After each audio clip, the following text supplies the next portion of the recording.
అవ్వటం వల్ల జరిగినటువంటి పొరపాట్లే తప్ప, ఇది ఎక్కడా గూడా పరిశుద్ధాత్ముడు మరి తప్పుగా బైబిల్‌లో ఎక్కడా కూడా ఆయన రాయించలేదనమాట. ఒకసారి మనం ఈ రెండిటిని గనుక మనం క్షుణ్ణంగా పరిశీలించినట్టుగైతే, మొట్టమొదటిసారిగా చేవ్రాతల్లో జరిగినటువంటి పొరపాట్లు.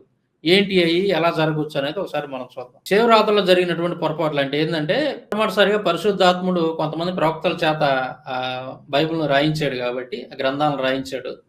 ఆ రాయించినటువంటివి కొన్ని సంవత్సరాల తర్వాత, కొన్ని వేల సంవత్సరాల తర్వాత అవి మరి వాటిని చూసి మరొక గ్రంథాన్ని రాయాలే తప్ప, ఇప్పుడున్నటువంటిగా మనకి టెక్నాలజీ గాని, మరి జిరాక్స్ తీసేటటువంటి మిషన్‌లు గాని, అటువంటిదేది గూడా లేవనమాట. పైగా ఇప్పటిలాగా పేపర్ల మీద రాసినటువంటివి కాదవి. అవన్నీ గూడా పాపిరస్ అనేటువంటి ఒక చెట్టు బెరడు మీద రాసినటువంటి గ్రంథాలనమాట ఇవన్నీ గూడా.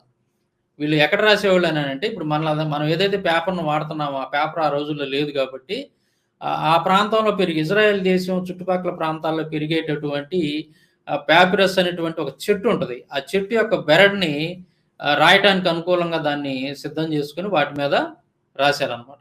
అవేమైందంటే కొంతకాలానికి అవన్నీ కూడా శిథిలమైపోవటం అనేది మనం చూస్తా ఉన్నాం. తర్వాత ఇప్పుడు ఒక గ్రంథం ఏదైతే మొట్టమొదటిసారిగా పరిశుద్ధాత్ముడు ప్రవక్తల ద్వారా రాయించాడో, అలాంటి గ్రంథమే ఇంకొక గ్రంథం కావాలి అనంటే, దాన్ని చూసి మళ్ళీ రాయాలి ఇంకో గ్రంథాన్ని.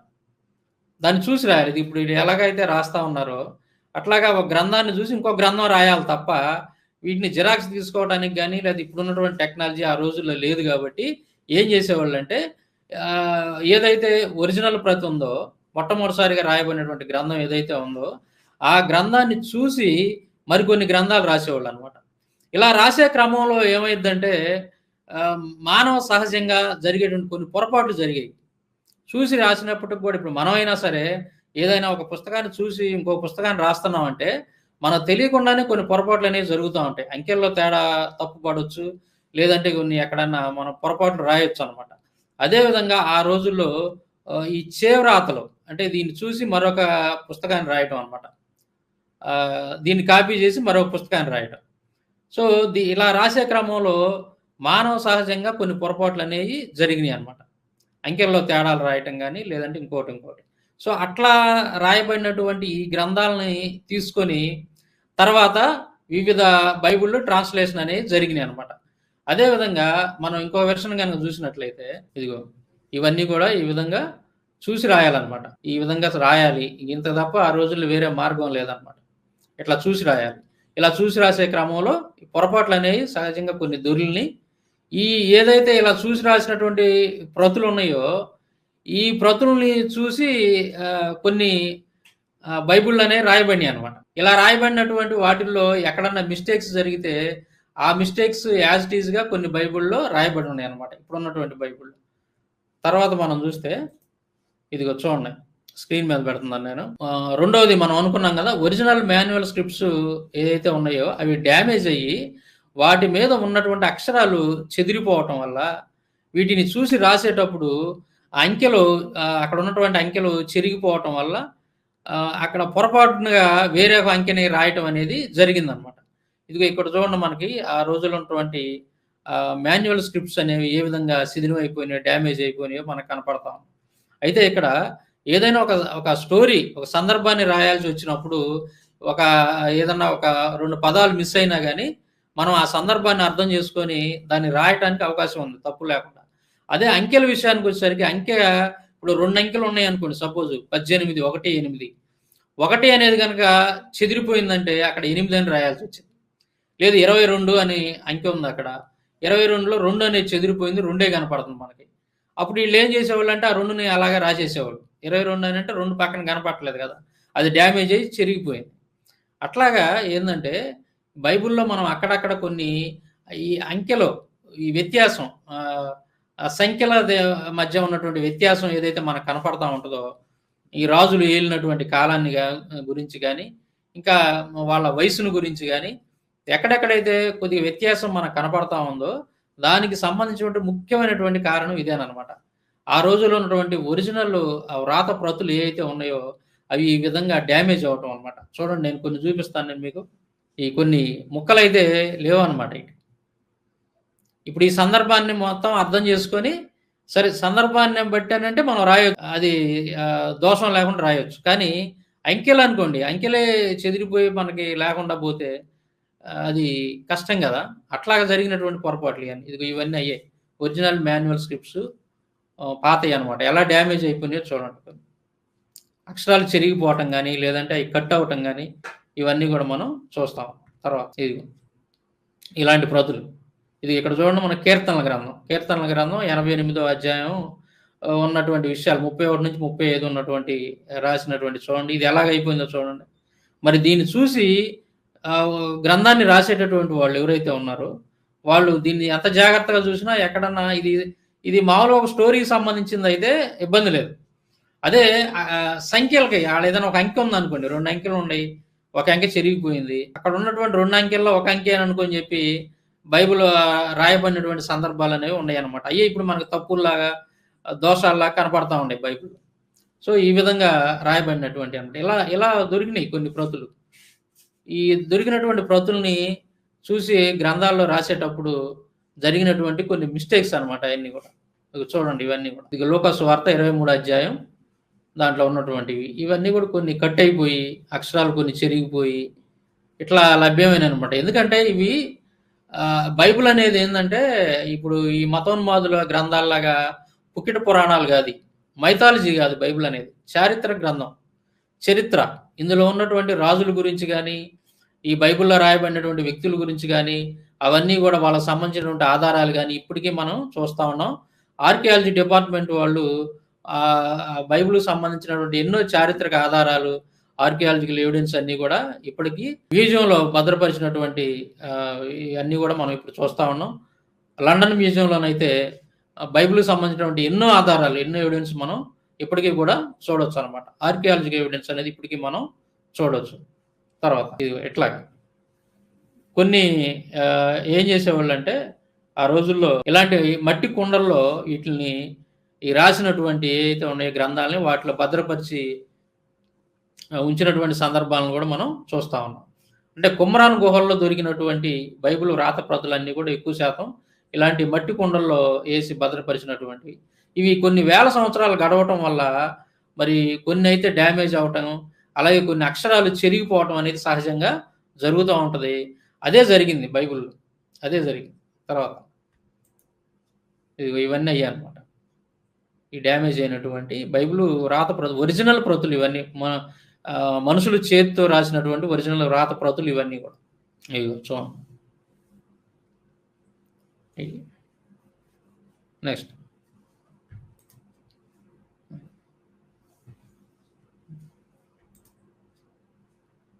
ఇది ఇలాంటివి అన్నమాట. ఈ అక్షరాలు ఇక్కడ చెదిరిపోయినట్టు మనకు కనపడుతున్నాయి చూడండి. కొన్ని అక్షరాలు స్పష్టత అనేది లేదనమాట. అదే ఇక్కడ ఏదైనా ఒక సందర్భానికి సంబంధించినటువంటి విషయం అయితే ఇది మనం రాసేయొచ్చు, ఇబ్బంది ఉండదు, అర్థమైంది కాబట్టి. అదే ఈ చెదిరిపోయిన కాడ ఏదైనా 2 అంకెలు ఉన్నాయనుకోండి, ఒక అంకె చెదిరిపోయి ఒక అంకె కనపడితే అది పొరపాటు పడే అవకాశం ఉంటుంది ఆ రాసేటటువంటి వాళ్ళు. ఇవన్నీ కూడా అయ్యాయన్నమాట. ఇవన్నీ మ్యూజియంలో ఉన్నాయి చూడండి. ఒరిజినల్ మాన్యువల్ స్క్రిప్ట్స్ అనమాట ఇవి. ఇప్పటికీ మనం మ్యూజియంలో చూడొచ్చు. దేశాల్లో ఉన్నటువంటి ఇజ్రాయెల్ దేశం కానీ, ఈజిప్టు, అలాగే లండన్‌లోను ఇలాంటివన్నీ కూడా భద్రపరిచారనమాట మ్యూజియంలో. ఒరిజినల్ వాళ్ళ ఆ రోజుల్లో వేల సంవత్సరాల క్రితం మనుషులు చేత్తో రాసినటువంటి రాత ప్రతులు ఇవి. బైబిల్ రాత ప్రతులు. బైబిల్ యొక్క రాత ప్రతులు. సో, ఈ విధంగా అనమాట. ఎందుకు అలాంటి మిస్టేక్స్ జరిగినాయి అనంటే, బైబిల్‌లో మనకు కనపడేటటువంటి సంఖ్యల యొక్క దోషాలు ఏంటి అనంటే, ఈ పరిశుద్ధాత్ముడు రాయించినటువంటివి కాదు. పరిశుద్ధాత్ముడు రాయించినటువంటి రాత ప్రతులు శిథిలమైపోవటం వల్ల కొన్ని వాటిని చూసి రాసేటప్పుడు ఎవరైతే ఉన్నారో రాసినటువంటి వాళ్ళు పొరపాటుగా రాసినటువంటి విషయాలే తప్పయి బైబిల్‌లో ఎక్కడా కూడా దేవుడు తప్పు అనేది రాయించలేదన్నమాట. తర్వాత చూస్తే మనకి ఈ కేవలం ఇలాంటి వ్రాత ప్రతులు ఇప్పటికీ కూడా మనం బైబిల్‌కి సంబంధించి మాత్రం మనం చూడగలుగుతాం తప్ప, మరి మతోన్మాదులు నమ్ముతున్నటువంటి గ్రంథాలు, ముఖ్యంగా ఈ డిచ్కీ బాబా ఇలాంటి వాళ్ళు ఏదైతే చెప్తా ఉన్నారో, మా వ్యాసుడు మహాభారతం రాశాడు, పురాణాలు రాశాడు, మా వాల్మీకి రామాయణాన్ని రాశాడని చెప్తా ఉంటారు కదా. మరి వాళ్ళు రాసినటువంటి ఒరిజినల్ స్క్రిప్ట్స్ అనేవి లేవు ఇప్పటికి కూడా. నిజంగా అదంతా గనక ఒక చరిత్ర గనక అయితే ఏదో రకంగా కొన్ని ఆధారాలు మనకు దొరుకుతాయి. ఈ డిస్కీ బాబా నమ్మేదంతా కూడా అదంతా మైథాలజీ. రామాయణం, మహాభారతం ఇదంతా కూడా కల్పిత కథలు అయన్నీ. ఈ కల్పిత కథలకు సంబంధించి నీకు ఒరిజినల్ మాన్యువల్ స్క్రిప్ట్స్ కావాలంటే ఎక్కడి నుంచి దొరుకుతాయి? సో, వీళ్ళకి అయన్నీ ఉండవు గదా! చారిత్రక గ్రంథాలు గాదయి. అవన్నీ కూడా మైథాలజీ, కల్పిత కథలు. కల్పిత కథలకు సంబంధించి నీకు ఎక్కడ దొరుకుతాయి? వాల్మీకి రాసినటువంటి ఒరిజినల్ రామాయణం ప్రతి ఎక్కడుందో చూపిమనండి. అలాగే వ్యాసుడు రాశాడని చెప్తున్నటువంటి మహాభారతం గాని, తర్వాత పురాణాలు గాని ఇట్లాంటియన్నీ కూడా ఒరిజినల్ ప్రతులు చూపిమనండి చూద్దాం ఎక్కడున్నాయో. ఉండవు. కాబట్టి మతోన్మాదులు ఏందంటే వాళ్ళదేదో వాళ్ళు చూసుకోకుండా గురి కింద గనక దాని కింద నలుపు ఎరగదన్నట్టుగా వీళ్ళకున్నటువంటిది ఇదేదో వీళ్ళు చూసుకోకుండా ఎదుటోళ్ళని విమర్శించడం అనేది చాలా హాస్యాస్పదంగా రెడ్డిచ్కి. తర్వాత నీ పక్కన ఉన్నటువంటి ఆ వ్యక్తి ఎవరైతే ఉన్నారో క్రిష్ ఏదో ఉంది అతని పేరు, అతను నేను చెప్పేది ఏంటంటే వాళ్ళ దగ్గరికి వెళ్ళి వీళ్ళ దగ్గరికి వెళ్ళి నువ్వేదో ఫేమస్ అవ్వాలి, నువ్వు ఎంత ప్రయత్నం చేసినా సరే అందులో ఉపయోగం ఏమీ లేదు. ఎందుకంటే బైబిల్ అనేది పరిశుద్ధాత్ముడు రాయించినటువంటి గ్రంథం, దాంట్లో ఎటువంటి తప్పులు ఉండవు. నువ్వు చూపించేటువంటి అంకెలు ఏదైతే ఆ వ్యత్యాసం కనపడతా ఉందో అది కేవలం బైబిల్ని వ్రాతప్రతుల నుండి రాసేటప్పుడు జరిగినటువంటి మిస్టేక్సే తప్ప అది దేవుడు తప్పుగా ఎక్కడ కూడా బైబిల్ని రాయించలేదు. అది తర్వాత మీరు చెబుతున్నటువంటి విషయం ఏదైతే ఉందో వ్యత్యాసాలు ఉన్నాయి, పరస్పర విరుద్ధ వాక్యాలు ఉన్నాయి అని చెప్పేసి మీరు ఏదైతే మాట్లాడుతున్నారో అది మీ యొక్క గ్రంథాల్లో నేను చూపిస్తాను, మీకు కావాల్సిన చూపిస్తాను. మీ గ్రంథాల్లో పరస్పర విరుద్ధమైనటువంటి విషయాల్ని నేను అనేకమైనటువంటి వాటిని చూపిస్తాను. కాబట్టి మీరేం చేయాలంటే వాటి నుంచి మీరు వాటి సంగతి చూడాలంటే మీ గ్రంథాల్లో రాసి ఉన్నటువంటి విషయాలు ఏవైతే ఉన్నాయో వాటి గురించి మీకు మాకు సమాధానం చెప్పాలి. ఏంటి అనేది ఒకసారి నేను స్క్రీన్ మీద పెడతా చూడండి. మహాభారతం ఆదిపర్వం 66వ అధ్యాయం 49వ శ్లోకం. ఇక్కడ ఏమైనా ఉంటుందంటే జమదగ్నికి 9 పుత్రులు కలిగిరి అని ఉంటుంది. ఆ 9గురిలో చిన్నవాడు పరశురాముడు. జమదగ్నికి ఎంతమంది అంట కొడుకులు? 9 కొడుకులు ఉన్నారని మహాభారతం ఆదిపర్వంలో మనకి స్పష్టంగా కనపడుతుంది. అదేవిధంగా ఇక్కడ కనుక మనం చూస్తే మహాభారతం అరణ్య పర్వంలో చూస్తే ఏమైనా ఉంది, ఇక్కడ జమదగ్ని రేణుకను భార్యగా పొందాడు. తర్వాత ఆమెకు పరశురాముడితో పాటు 5గురు పుత్రులు పుట్టిరి. వారందరిలో చివరి వాడైనటువంటి రాముడు గొప్పవాడైన అంటే పరశురాముడు. ఇక్కడ రాముడు అంటే పరశురాముడు. ఇక్కడ మనం ఆదిపర్వంలో మహాభారతం ఆదిపర్వంలోనేమో జమదగ్నికి 9 కొడుకులు అని ఉంది. అదే మహాభారతం అరణ్య పర్వంలో జమదగ్నికి 5గురు పుత్రులు అని చెప్పి రాస్తుంది. మరి జమదగ్ని యొక్క కొడుకులు 9 5? దీనికి ఈ కృష్ణ సమాధానం చెప్పాలి మనకి. ఆ డిస్కి బాబాతో కలిసి కూర్చొని మాట్లాడినటువంటి వ్యక్తి ఎవరైతే ఉన్నాడో అతను మనకి దీనికి ఆన్సర్ చెప్తాడు రేపు ఖచ్చితంగా. ఆన్సర్ చెప్పిన తర్వాతే మీరు బైబిల్ గురించి మాట్లాడాలి. మళ్ళీ ఒకసారి చెబుతున్నాను, మన జమదగ్ని కొడుకులు 9 5? మహాభారతంలోనే, నేను వేరే దాని గురించి కూడా నేను చూపించట్లేదు మీకు. మహాభారతం ఆదిపర్వంలో 9 అని ఉంటే మహాభారతం అరణ్య పర్వంలో 5 అని. తర్వాత మహాభారతం ద్రోణపర్వం 65వ అధ్యాయంలో ఏమని ఉంటుందంటే శశిబిందు అనేటువంటి రాజుకి 1,00,000 మంది భార్యలు ఉన్నట్టుగా ఉంది. ఇక్కడ శశిబిందు అనేటువంటి ఒక రాజుకి ఎంతమంది అంట భార్యలు? 1,00,000 మంది అని ఉంది. సరే, ఇదే మహాభారతం శాంతి పర్వం 208వ అధ్యాయంలో ఏమని ఉంది? ఇక్కడ శశిబిందు అనేటువంటి రాజుకి 10,000 మంది భార్యలు అని ఉంది. మరి ఈ రెండు కాంట్రడిక్షన్సే కదా, ఈ రెండు చాలా వ్యత్యాసం ఉంది కదా. 1,00,000 మంది అక్కడ, 10,000 మంది అక్కడ. ఇదే మహాభారతం నేను చెప్పింది కాదు, పర్వాలు వేరు. ఇక్కడ ద్రోణ పర్వం, ఇక్కడ శాంతి పర్వం. మరి శశిబిందు యొక్క భార్యలు 1,00,000 మందా 10,000 మందా? దీనికి ఆన్సర్ చెప్పాలి డిచ్కి అలాగే ఈ క్రిష్ అనేటువంటి వ్యక్తి, వీళ్ళిద్దరు కలిసి వీటికి ఆన్సర్లు చెప్పాలి మీరు ఖచ్చితంగా. తర్వాత ఇక్కడ వాల్మీకి రామాయణం యుద్ధకాండ 67 సర్గ 165 నుంచి 173 శ్లోకాలు కనుక చూస్తే ఇక్కడ ఏముంటుందంటే ఇక్కడ రాముడు కుంభకర్ణుని చంపినట్టుగా ఉంటుంది. రాముడు కుంభకర్ణుని యొక్క శిరస్సును ఖండించినట్టుగా ఉంటుంది. అంటే ఇక్కడ కుంభకర్ణుని చంపింది ఎవరు? రాముడు. ఈ విషయం మనకి ఎక్కడ ఉంది? వాల్మీకి రామాయణం యుద్ధకాండ 67 సర్గలో ఉందన్నమాట.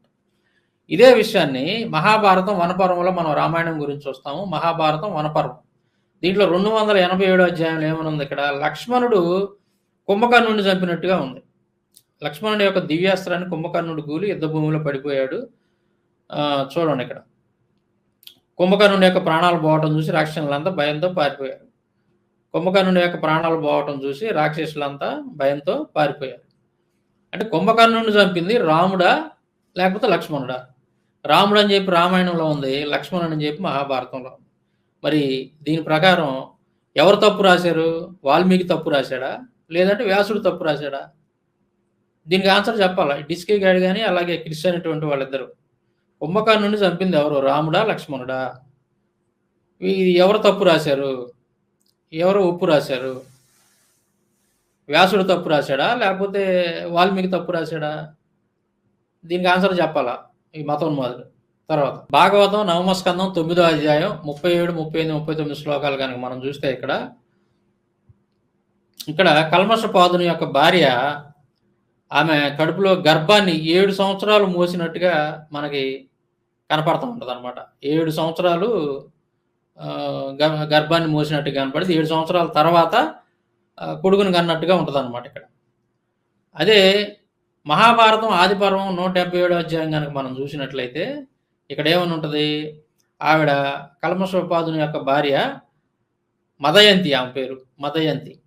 12 సంవత్సరాలు గర్భాన్ని మూసినట్టుగా ఉంది. 12 సంవత్సరాల తర్వాత కొడుకుని కన్నట్టుగా ఉందన్నమాట. ఇక్కడ 7 సంవత్సరాల తర్వాత కొడుకుని కన్నట్టుగా ఉంటే ఇక్కడ 12 సంవత్సరాల తర్వాత, అంటే 12 సంవత్సరాల గర్భాన్ని మూసి తర్వాత అశ్మకుడు అనేటువంటి కొడుకుని కన్నట్టుగా ఇక్కడ మనకు రాసి ఉందన్నమాట.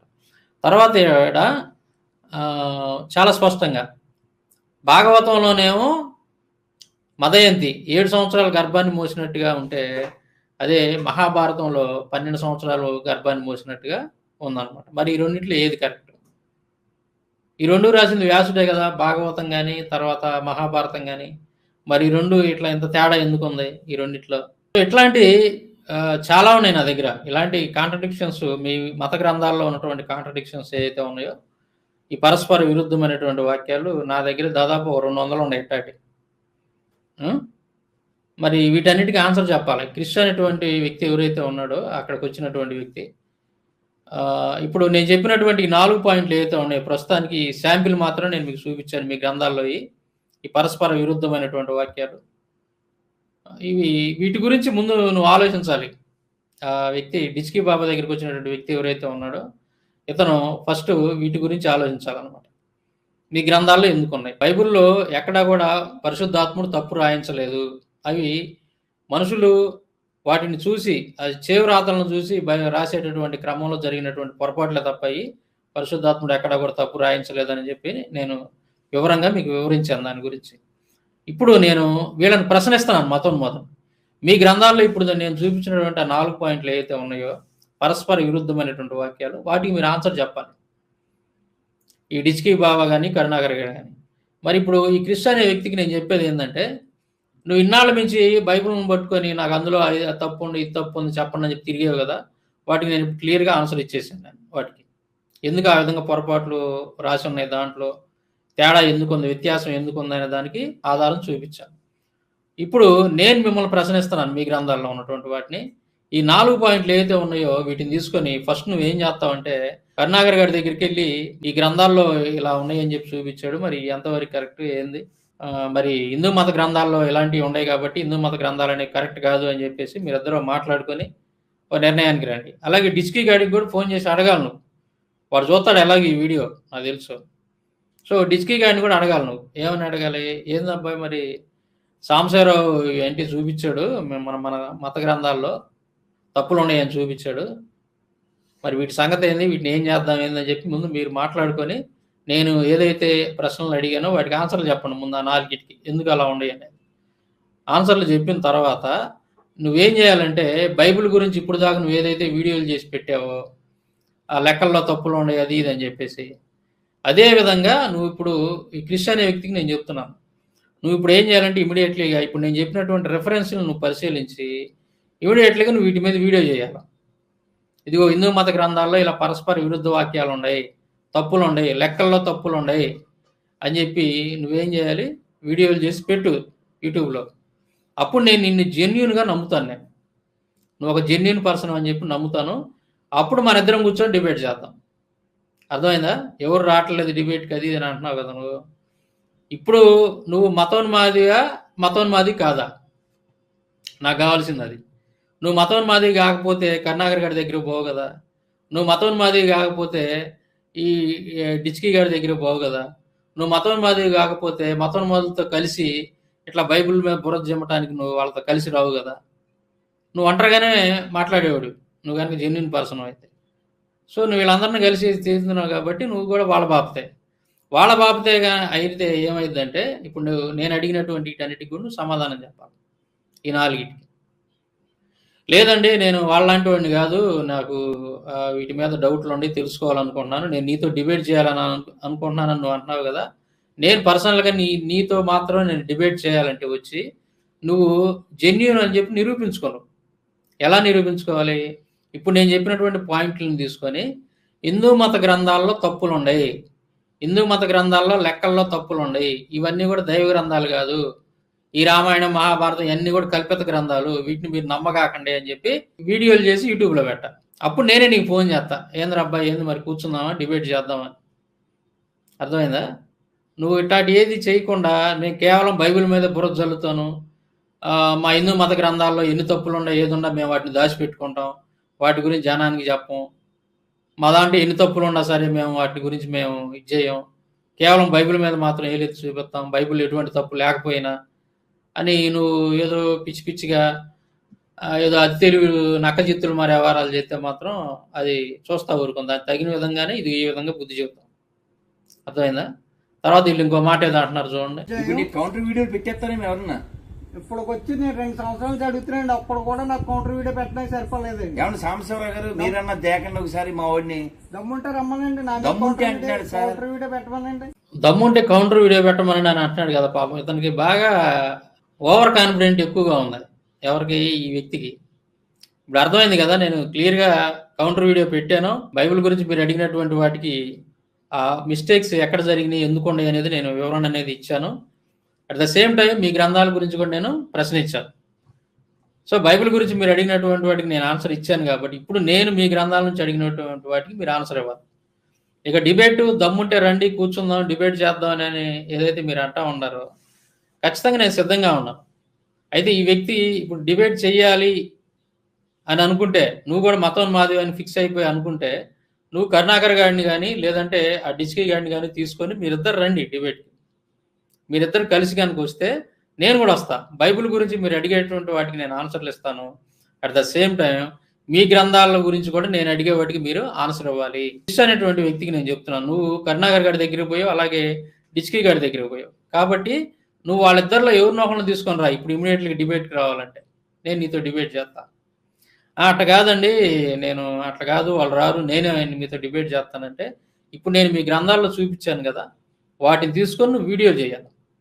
వీడియోలు చేసి పెట్టాలి. నువ్వు హిందూ మత గ్రంథాల్లో తప్పులు ఉన్నాయి, హిందూ మత గ్రంథాలు అనేది కరెక్ట్ కాదు, లెక్కల్లో తప్పులు ఉన్నాయి, వాటిని మీరు నమ్మకాకండి, అవన్నీ కూడా కల్పిత గ్రంథాలు, హిందూ మత గ్రంథాలు కల్పిత గ్రంథాలు అని చెప్పి నువ్వు చెప్తూ వీడియోలు కనుక చేస్తే, వీడియో చేసిస్తే అప్పుడు నువ్వు జెన్యూన్ అని చెప్పి నేను ఒప్పుకుంటాను.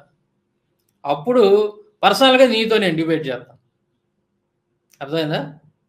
అది గుర్తుపెట్టుకో, మళ్ళీ కన్ఫ్యూజ్ అవ్వద్దు ఇక్కడ. నువ్వు ఇప్పుడు గనక నేను ఇలాగే నీతో డిబేట్ చేస్తానండి హిందూ మత గ్రంథాల గురించి నేనేం మాట్లాడను అనే పని అయితే కరుణాకర్ గారిని కానీ ఆ డిచ్కీ గారిని కానీ తీసుకొని నువ్వు రా, మనం డిబేట్ చేద్దాం దాని మీద. బైబిల్ గురించి నీకు ఉన్నటువంటి డౌట్లన్నీ నువ్వు అడుగు, నేను వాటికి ఆన్సర్ ఇస్తాను. అదేవిధంగా హిందూ మత గ్రంథాల మీద మరి నాకు కొన్ని డౌట్లు ఉన్నాయి, వాటికి మీరు ఆన్సర్ చెప్పాలా. డిచ్కీ గాడు నువ్వు కానీ లేదంటే కరుణాకర్ గాడు నువ్వు కానీ. సో మరి దానికి సిద్ధమయ్యే పని అయితే ఓకే, నాకు ఫోన్ చేయండి, మాట్లాడదాం వాటి గురించి. లేదండి వాళ్ళందరితో నా సంబంధం లేదు, సాంబశివరావు గారు మీరే నాతో డిబేట్ చేయాలి అని అంటే, నేను చెప్పాను కదా ఇందాకలా, ఇప్పుడు నేను చెప్పిన 4 పాయింట్లు తీసుకొని నువ్వు హిందూ మత గ్రంథాలు అనేవి తప్పు, అవి కల్పిత గ్రంథాలు, వాటిని ఎవరు నమ్మకూడదు, ఇలా ఉండయి అని చెప్పేసి నువ్వు ఇమీడియట్లీగా వీడియోలు చేసి యూట్యూబ్లో పెట్టేసాయి. గతంలో నువ్వు బైబిల్ మీద ఏ విధంగా చేసావు అలా చేయి. అప్పుడు నేను పర్సనల్గా నువ్వు అతను వాళ్ళకి సంబంధించినటువంటి వ్యక్తివి కాదని నేను పర్సనల్గా వచ్చి నీతో డిబేట్ చేస్తాను. అర్థమైందా? అదనమాట విషయం.